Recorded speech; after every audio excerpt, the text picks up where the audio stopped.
তুমি একজন টপার হয়ে থাকো বা ব্যাক বেঞ্চার, এই ভিডিও সবার জন্যই।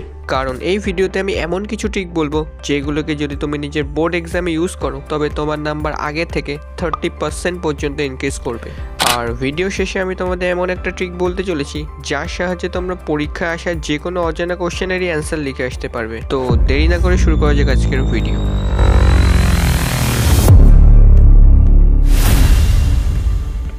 বেশিরভাগ স্টুডেন্টই পরীক্ষার প্রশ্নপত্র হাতে পাওয়ার পরপরই পুরো প্রশ্নপত্র পড়তে আরম্ভ করে দেয়, বাট এটা একদমই ভুল প্রসেস। কারণ ধরো তুমি সম্পূর্ণ প্রশ্নপত্র পড়ে ফেললে এবং দেখলে পরীক্ষায় আসা সব প্রশ্নগুলির মধ্যে দুটো কোশ্চেনের উত্তর তুমি জানো না। এর ফলে বাকি পরীক্ষার টাইমে তোমার মাথায় এটাই চলতে থাকবে যে তুমি দুটো বড় কোশ্চেনের অ্যান্সার জানো না। এর ফলে তুমি যে কোশ্চেনের অ্যান্সার জানো সেইগুলো ঠিক করে লিখতে পারবে না। তাই পরীক্ষার প্রশ্নপত্র হাতে পাওয়ার পর পুরো প্রশ্নপত্র কখনো একসাথে পড়া উচিত নয়। বোর্ড এক্সামে বেশি নাম্বার পাওয়ার সবচেয়ে সহজ উপায় হলো রিপ্রেজেন্টেশন। তুমি কোনো কোশ্চেনকে যত ভালো করে রিপ্রেজেন্ট করতে পারবে তোমার মার্ক তত ইনক্রিজ করবে। এই কারণে পরীক্ষা অ্যান্সার শিট হাতে পাওয়ার সাথে সাথে অ্যান্সার শিটের চারদিকে মার্জিন টেনে নেবে এবং যে কোনো কোশ্চেনের অ্যান্সারকে প্যারাগ্রাফে লেখার পরিবর্তে পয়েন্ট করে লেখার চেষ্টা করবে। এতে তোমার মার্ক অনেকটা ইনক্রিজ করবে। এক্সামিনারের কাছে তোমার পুরো লেখা পড়ার কখনোই সময় থাকে না, কারণ এক্সামিনারকে খুব অল্প টাইমের মধ্যে অনেকগুলো খাতা চেক করতে হয়। এই কারণে এমনটাও হতে পারে তোমার অ্যান্সারে লেখা কোনো ইম্পর্টেন্ট পয়েন্ট এক্সামিনাররা মিস করে চলে গেল। এর ফলে ওই কোশ্চেনে তুমি সম্পূর্ণ অ্যান্সার লেখা সত্ত্বেও একটা অ্যাভারেজ নাম্বার পেলে, কারণ এক্সামিনার অ্যান্সারের মেন পয়েন্টটাকে খুঁজেই পায়নি।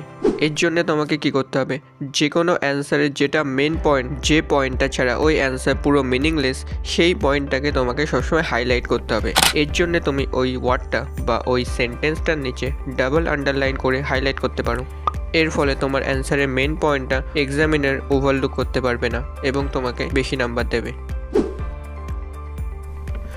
মনে করো তোমার এক্সামে একটা ম্যাথ প্রবলেম এসেছে আর যে প্রবলেমে তোমার শুধু অর্ধেক সলিউশনই মনে আছে। তো এক্ষেত্রে বেশিরভাগ স্টুডেন্টে কি করবে, কোশ্চেনটা স্কিপ করে চলে যাবে। বাট তুমি এটা একদমই করবে না, কারণ বোর্ড এক্সামে যে কোনো অ্যান্সারেরই পার্ট মার্কিং থাকে।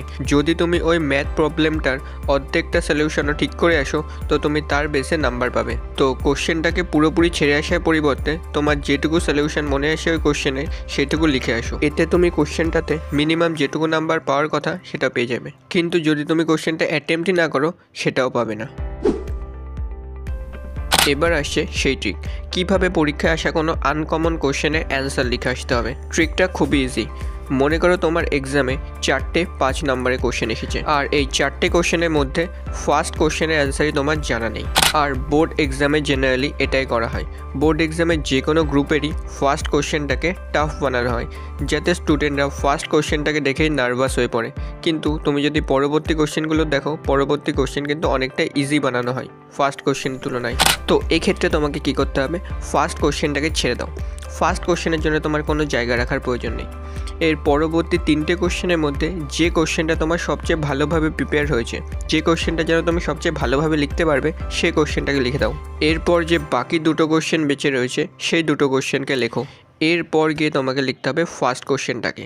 তো তুমি যদি এই সিকোয়েন্সে অ্যান্সারগুলোকে লেখো তো এক্সামিনার যখন তোমার ফার্স্ট কোশ্চেন দেখবে তো তার মাথায় একটা ইমপ্রেশন সেট হয়ে যাবে যে এই ছেলেটা ভালো পড়াশোনা করে এসেছে। তো এর ফলে লাস্ট কোশ্চেনের অ্যান্সারে যদি তুমি একটু ভুল ইনফরমেশন লিখে দাও সেটা এক্সামিনারদের ওভারলুক হয়ে যাবে, কারণ ফার্স্ট লেখাটা দিয়েই তুমি এক্সামিনারের কাছে একটা ইমপ্রেশন তৈরি করে নিয়েছো।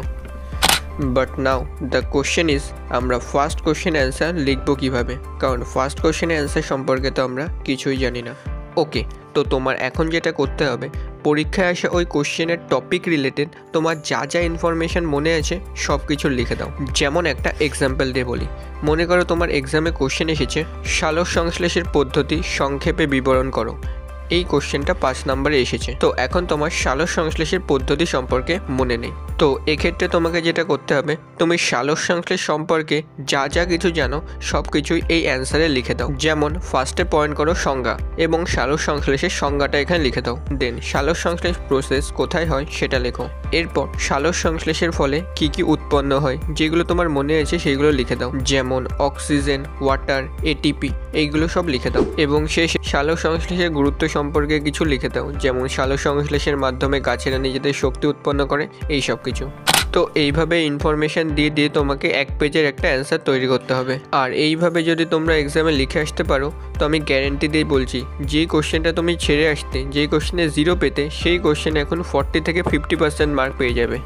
তো এইভাবেই খাতাকে সুন্দরভাবে রিপ্রেজেন্ট করে এবং কিছু সিম্পল ট্রিক ইউজ করে তুমি অনায়াসে বোর্ড এক্সামে ভালো নাম্বার পেতে পারো। তো আজকের ভিডিও এখানে শেষ করছি। এরকম আরও ভিডিও পাওয়ার জন্য চ্যানেলটিকে সাবস্ক্রাইব করতে পারো। ধন্যবাদ।